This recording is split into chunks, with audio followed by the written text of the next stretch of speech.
यदि आप झारखंड राज्य के निवासी हैं तो आपके कानों ने कभी न कभी एक नाम का जिक्र जरूर सुना होगा, लेकिन ना तो वह कोई नेता था और ना ही कोई अभिनेता था। फिर भी झारखंड में उसके नाम पर आए दिन चर्चा होती ही रहती थी, क्योंकि उसके नाम पर चर्चा होने के पीछे का कारण था कि उसके नाम के पहले लगा हुआ था गैंगस्टर।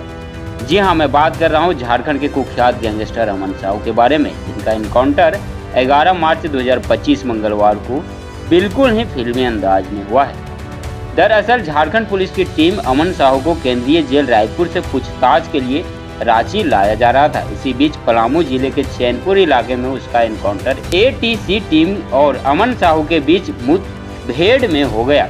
बता दें कि अमन साहू को रांची के बरियातू में कोयला व्यापारी विपिन मिश्रा पर हुए हमले और हजारीबाग में एनटीपीसी के डीजीएम कुमार गौरव के मर्डर केस के मामले में पूछताछ के लिए रायपुर से रांची लाया जा रहा था। रायपुर से रांची आने के दौरान पुलिस की गाड़ी पलामू जिले के चैनपुर इलाके में दुर्घटनाग्रस्त हो गई। दुर्घटनाग्रस्त होने के बाद अमन साहू ने पुलिस का हथियार छीन लिया और भागने की कोशिश करने लगा। पुलिस ने जब उसे रोकने की कोशिश की तो उसने पुलिस पर फायरिंग शुरू कर दिया। पुलिस की टीम ने जवाबी फायरिंग की, जिसमें अमन साहू को कई गोलियां लगी और उसकी मौत घटनास्थल पर ही हो गई। इस दौरान एक पुलिसकर्मी के भी घायल होने की खबर सामने आई है। बताया तो यही जा रहा है कि पुलिसकर्मी की गाड़ियों को दुर्घटनाग्रस्त कराने के पीछे अमन साहू के गिरोह के लोगों का ही काम था। उसके गिरोह के लोग उसे छुड़ाने की कोशिश कर रहे थे। आइए जानते हैं कौन था अमन साहू। अमन साहू रांची के छोटे से गांव मतवे का रहने वाला था, जिसका जन्म 1995 में हुआ था। उसने 2010 में मैट्रिक का परीक्षा लिखा और 78% के साथ परीक्षा पास किया था। इसके बाद उसने पंजाब के मोहाली से information technology and computer science में डिप्लोमा किया था, जिसमें उसने 62% अंक लाया था। इतना पढ़ा लिखा होने के बावजूद भी आखिर अमन साहू ने गैंगस्टर बनने का रास्ता क्यों चुना, यह सवाल अभी भी लोगों के जहन में चल रहा है।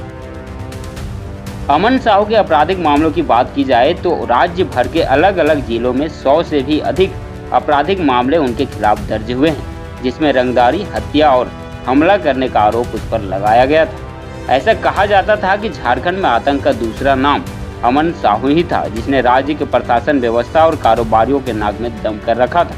इसका अंदाजा इसी से लगाया जा सकता है कि पिछले 4 सालों में 10 अलग अलग जेलों में उसका ट्रांसफर किया गया था। अमन साहू पहली बार 2019 में गिरफ्तार हुआ, लेकिन 19 सितंबर 2019 को ही वह जेल से फरार हो गया था। इसके अलावा अमन साहू जेल से ही गैंग को ऑपरेट करता था। अमन साहू की कई फुटेज सोशल मीडिया पर देखी गई, जिसमें वह हथियारों को अपने हाथों में लहराते हुए दिखे हैं। इसके अलावा भी अमन साहू के ऊपर सैकड़ों आपराधिक मामले दर्ज किए गए थे, जिसकी सजा वे काट रहे थे। अमन साहू के बारे में झारखंड विधानसभा चुनाव 2024 के दौरान खबर यह था कि वह विधानसभा चुनाव बड़कागांव विधानसभा सीट से लड़ना चाहता था, परंतु उसके आपराधिक मामलों की वजह से उसे चुनाव लड़ने की अनुमति नहीं दी गई। अब देखना यह होगा कि अमन साहू के एनकाउंटर के बाद झारखंड में आपराधिक मामलों पर कितनी रोक लग पाती है।